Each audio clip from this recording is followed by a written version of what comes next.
केरवा के पतावा पे न्योता पे ठवानी न्योता करीना स्वीकार जी। हाँ लिहिनाया रख मोर आदित्य गोसाइया करती के सुन ली पुकार जी।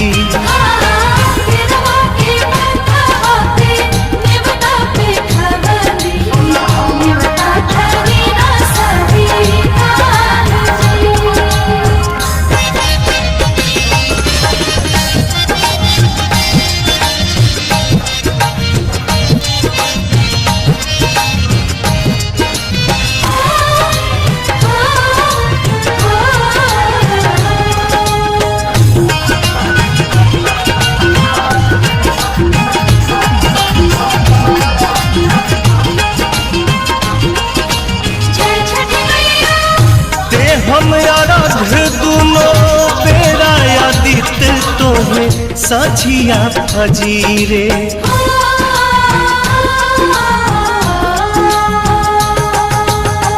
दूसरा आराध देके मानव आशीष आके गंगा के तीरे।